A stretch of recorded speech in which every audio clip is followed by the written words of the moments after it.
The Acolyte, Episode 3.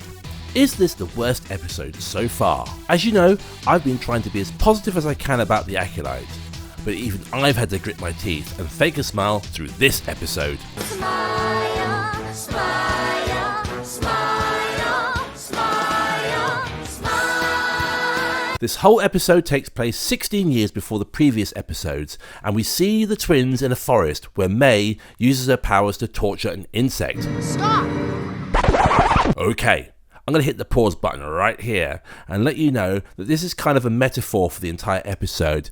We already know that May is the evil one, but instead of letting us piece that information together from the obvious information bombs in the first two episodes, we have to be reminded again, in case we're stupid. I'm so stupid, Dad. I don't mind them revealing May's always been evil rather than turned later, but this scene doesn't really add anything to the story and isn't particularly interesting. Boring. As we go through the episode, we discover that the whole commune is made up of women and that the twins were born of two women. I carried them. I created them. The commune continually speak as if they're reading pages from the first draft of a fan fiction Dungeons and Dragons novel. I did not bring the girls into this world so we could lose them to a bunch of deranged monks. And then they proceed to get together to chant in only what can be one of the most embarrassing things I've seen on TV since Ncuti Gatwa's Doctor Who gyrated to Kylie Minogue in a way that wouldn't have looked out of place at a Harvey Weinstein party. Yes, yes. This scene feels like someone went to a yoga chanting retreat in the Himalayas where they ate nothing but shiitake mushrooms and dust for a month and thought, I love that, let's stick it in an episode of Star Wars TV show. Power one. The power of two. The power of many. Look, I know it took a lot of setting up, designing, filming and editing, but seriously, somebody should have taken one look at that scene, cut it and shoved it on the DVD second disc. The DVD with 12 hours of extra footage. I have one positive thing to say about that scene, is that I love it in a kind of weird and outside the music way. It reminds me of Yoko Ono destroying a Chuck Berry and John Lennon duet.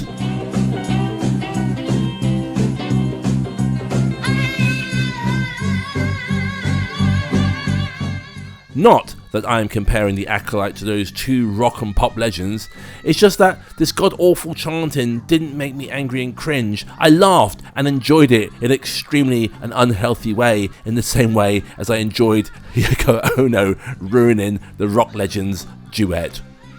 Now, let's talk about the thread.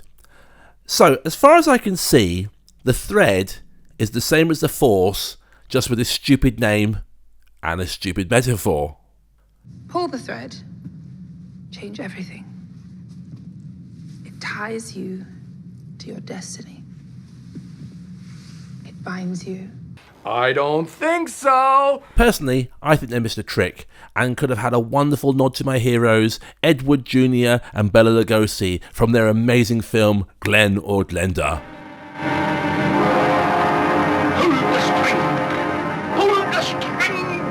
So, they do this ceremony to turn the twins into witches. Some Jedis turn up and want to test the children to see if they're Jedis. Then, if they are Jedis and want to be Jedis, the Jedis take them away from their parents. And they never see their parents again. So effectively, the Jedis are child snatchers.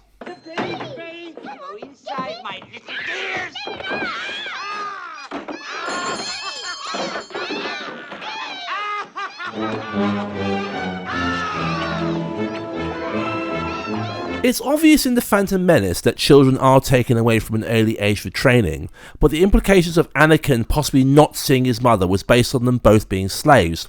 Anakin being freed and his mother still being a slave was actually an issue. They even have this exchange. Will I ever see you again? What does your heart tell you?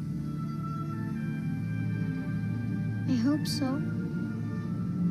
Yes.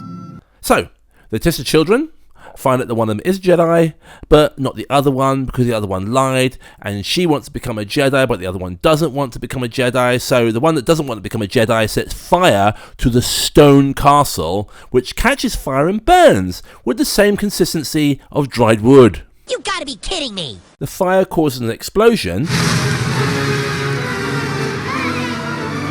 You're only supposed to blow the bloody doors off. All of the witches die.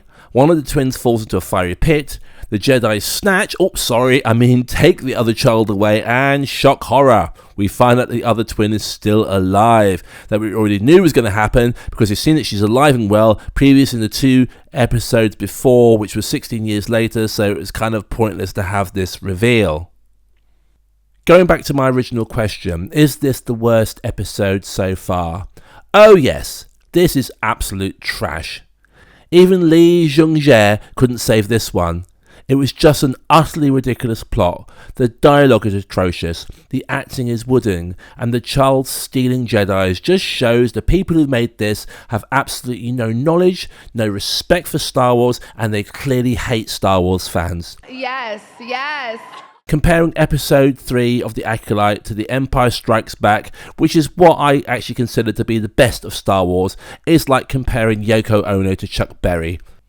I'll try to be back for episode 4, but I'm not sure I can handle much more. In the meantime, I think I'll unwind with a bit of Yoko Ono.